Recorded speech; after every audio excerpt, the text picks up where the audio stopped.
दलदल में फंसी बंगाल की राजनीति, क्या ममता किला बचा पाएंगी? बंगाली हिंदुओं को लुभाने के लिए मंदिर यात्रा का सहारा ले रही हैं ममता। लेखक अंजन रॉय। पश्चिम बंगाल में प्रमुख राजनीतिक हस्तियों द्वारा जोरदार राजनीतिक दांवपेच देखे जा रहे हैं, भले ही विधानसभा चुनाव कम से कम 6 महीने दूर हैं। इनमें से एक अधीर रंजन चौधरी, जो कभी न केवल राज्य में बल्कि राष्ट्रीय स्तर पर भी कांग्रेस के एक दिग्गज नेता थे, उन्हें अपने गृह क्षेत्र मुर्शिदाबाद और आसपास के इलाकों में अपना खोया हुआ जनाधार वापस पाने की कोशिश करते देखा जा रहा है। चौधरी कांग्रेस के प्रदेश अध्यक्ष और बाद में लोकसभा में कांग्रेस पार्टी के नेता थे।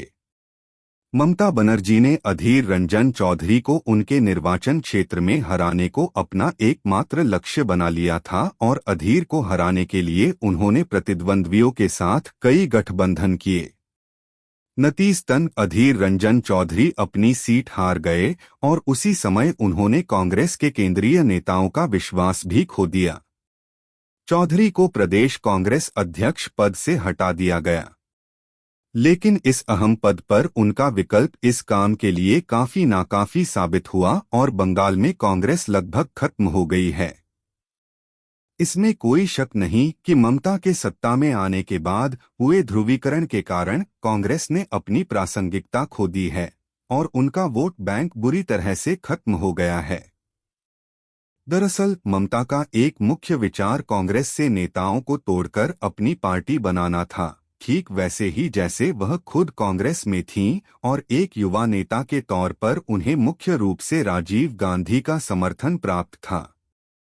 यह राजीव ही थे जिन्होंने उन्हें उनकी पहली विदेश यात्रा पर भेजा था, जिसे उन्होंने बाद में याद किया था। लेकिन जब उन्होंने अपनी नई पार्टी अखिल भारतीय तृणमूल कांग्रेस बनाई तो उन्होंने अपनी मूल पार्टी से अलग होकर कांग्रेस को तोड़कर अपना संगठन बनाया। अब जब कांग्रेस खत्म हो गई है तो ममता ने कांग्रेस के वोट बैंक को बनाए रखने के लिए हर संभव प्रयास किया है, खासकर मुसलमानों के बीच। इस रणनीति के तहत ममता ने हदें पार कर दी हैं।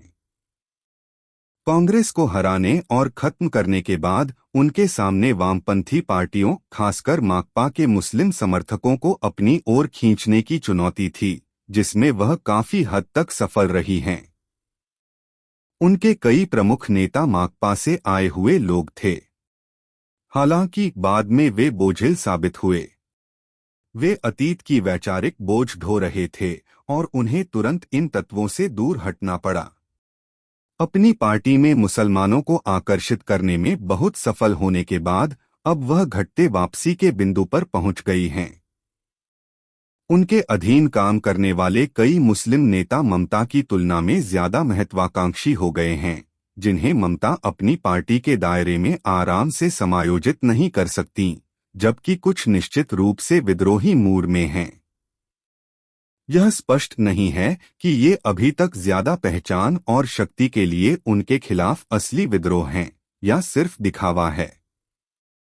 मुसलमान भी ममता द्वारा फेंके जा रहे टुकड़ों से संतुष्ट होने के बजाय अपने राजनीतिक लाभ के लिए जोर दे रहे हैं। उनके एक कद्दावर नेता हुमायूं कबीर अपने कद से ज्यादा बड़े हो गए हैं और उन्होंने प्रभावी रूप से ममता को ही चुनौती दे दी है। उन्होंने अब अपनी खुद की पार्टी बनाई है और मुसलमानों की वफादारी का दावा कर रहे हैं। वह हिसाब लगा रहे हैं कि एक बार जब उनकी पार्टी मुस्लिम वोट खींच लेगी तो वह राज्य में किंगमेकर की भूमिका निभाएंगे, क्योंकि कोई भी अन्य प्रमुख पार्टी सरकार बनाने की स्थिति में नहीं होगी। हालांकि ये शुरुआती दिन हैं, यह स्पष्ट नहीं है कि मुस्लिम वोट अलग अलग राजनीतिक खिलाड़ियों के बीच कैसे बंट रहे हैं। कुछ लोग दावा कर रहे हैं कि मुस्लिम वोटों का एक हिस्सा अपने पुराने ठिकानों जैसे कांग्रेस और माकपा के पास वापस जाएगा, जबकि अन्य सुझाव दे रहे हैं कि कई मुस्लिम छोटी पार्टियां इन वोटों को खींच लेंगी। इन अस्थिर स्थितियों का सामना करते हुए ममता बनर्जी अब अपनी अपील को व्यापक बनाने और पश्चिम बंगाल के वोट बैंक की मुख्यधारा बंगाली हिंदुओं की ओर वापस जाने की कोशिश कर रही हैं। ममता हिंदू मतदाताओं से समर्थन पाने के लिए कुछ बहुत खुले कामों से उनका पक्ष जीतने की कोशिश कर रही हैं। ममता ने पहले ही दीघा में एक विशाल जगन्नाथ मंदिर बनवाया है, जो बंगाल का एक प्रसिद्ध समुद्री तट है, जो ओडिशा सीमा से ज्यादा दूर नहीं है। उनके मंदिर की संरचना पुरी के प्रसिद्ध जगन्नाथ मंदिर, जिसे सबसे पवित्र हिंदू तीर्थ शहर माना जाता है, की तरह ही है।